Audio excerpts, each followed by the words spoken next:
Hello everyone, welcome to my channel. I hope you are doing great. So, in this video, we are going to understand what is coding and some types of coding. So, let's directly start. Okay, so the main topics that we will be covering up in this video are firstly, what is coding? Okay, the second thing is the front end and the back end coding. These are very common topics. So we'll be covering that up, that what is the difference between both of these things. And the third topic that we will be taking up is the text-based coding and the block-based coding. I know you are not very familiar to block-based coding, but there is a thing like that. So we'll be discussing that as well. All right, so let's start from the first topic itself. So the first topic is that what is coding? Okay, so we are not going into that technical definition and anything. So we'll just try to understand what is it. Coding means simply that you are communicating to your computer. You are giving instructions to your computer. Okay. Now, especially these instructions are usually in the written format. Okay. Normally also we give instructions, but we use a mouse for that. We click on a folder to open it. So that is also kind of instruction. But this is a separate kind of instruction, and we usually type these instructions. They are in the text format. Okay. So that is what coding is. Okay. So as you can read the definition also. Now, see, when we are communicating to the computer, that time, what happens is this computer is not a human being, right? We cannot say that, hi, computer, and computer will talk to you like, hi, how are you? No, it will not happen. So, computer cannot understand the language of a normal human being, because after all it's a machine, right? So when we are giving the instructions to the computer, we have to learn few specific languages that the computer can understand. Okay, now these languages that we use for communicating to the computer, they are also divided into various forms like high level language, low level languages.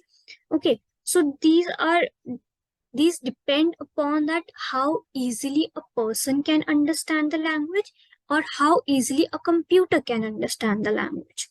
Okay, because we have to find a midway so that a human being and a machine can understand that language. All right, so basically this is coding. You are giving instructions to the computer. Okay, now the next topic is this front end and back end coding. Now what is this? So let's take an example of any game that you play. Okay, you can keep that game in your mind. Okay, so what happens is when you play that game, you see some characters are there, right? Some background is there. There is a tree, or there is a animated character that you are playing with, or yeah, like that. So that all these things, all these characters that you see on your screen is front end. Okay, that front end basically means that how a project or how a game or how a website should look like. What should be the color, what should be the pictures present, what should be the text written, everything that is front end. Okay, the appearance of your project. Now, back end coding means, for example, you are playing that game, and whenever we start a game, sometimes what happens is we have to create our ID, we have to name our character, right? And we save it, and there are various levels we have to cross. Everything, once you clear that level, it is automatically saved, and next time you open the same game, you have to start from the next level, right? So all this information that is there, that what is the name of your character, what is your ID, what is you are at which level, all these information that is there, how to manage this information. There is not just one player that is playing that game, right? There are multiple players. So every player has all these information, right?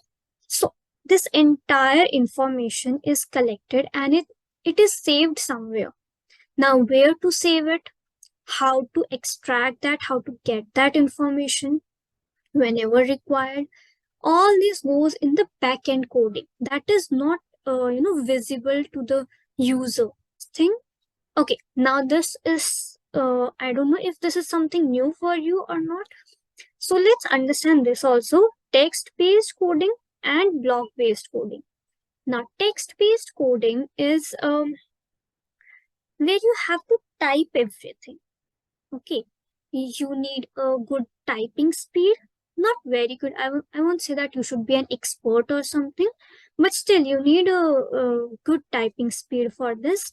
But in block based coding, what happens is there are various platforms that support this block based coding.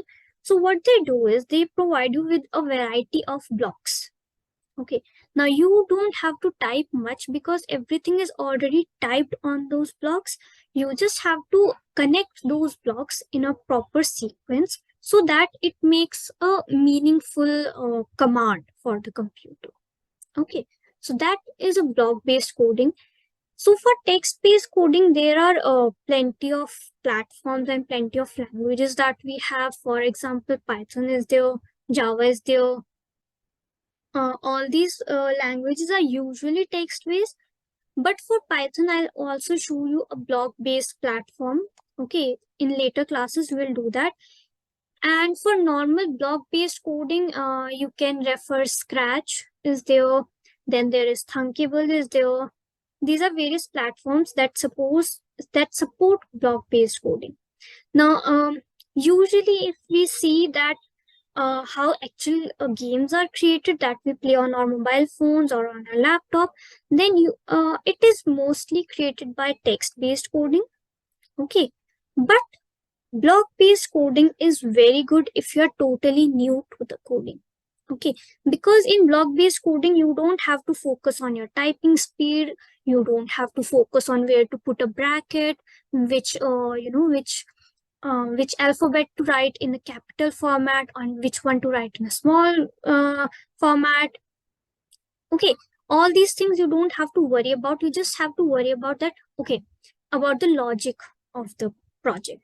So block-based coding is very good for new learners, okay, especially for kids. If you are a kid, if you are like a 10-year-old kid or 6 to 7-year-old kid, block-based coding is very good for you to start and to learn the basics of coding, like some words that are there, like what are variables, how to create, how that works. And for that, block-based coding is very good. But if you already are a coder and you know the basics, then you should prefer text-based coding. But if you are interested, you can go for block-based as well. That totally depends upon you. Block-based is also very interesting. Okay, so I hope the difference is very clear. Now, block-based, if you want to see text-based, I hope everyone is familiar with that. If you want to try the block-based, I would recommend you few platforms. I'll just write it over here. All right, so the first one is Scratch. Okay, you can just normally Google it and you'll get that platform, Scratch. Second one is Thunkable. Okay, Scratch is mainly used for games. Okay, and Thunkable is used for mobile applications.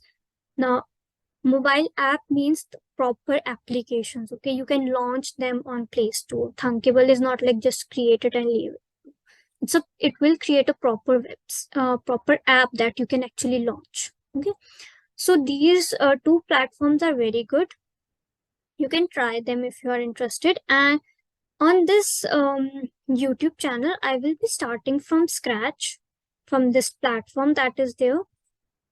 Okay, from the Scratch platform. We are going to learn Thunkable also, but right now we'll start from scratch. Okay. So, and then we'll even go for text-based coding as well. So don't worry. Don't think that we'll just stay for the block-based. No, we'll go to text-based also. But firstly, we'll focus on block-based so that we can, understand the basics first. All right. Now, this is it for this video. Okay, I hope everything is clear to you. Whatever I was trying to explain, I hope you understood everything. All right. So thank you so much for if you are here till this time of this video. Thank you so much for staying with me till here. So if you like the video, then please click on the like button so I can come to know that you are liking what I'm creating. And if there is any improvement that you want, you can just comment in the comment section. All right, and please subscribe to my channel if this video anyway helped you to solve any of your doubts. Okay, please please click on this subscribe button. Thank you so much. Bye. Take care.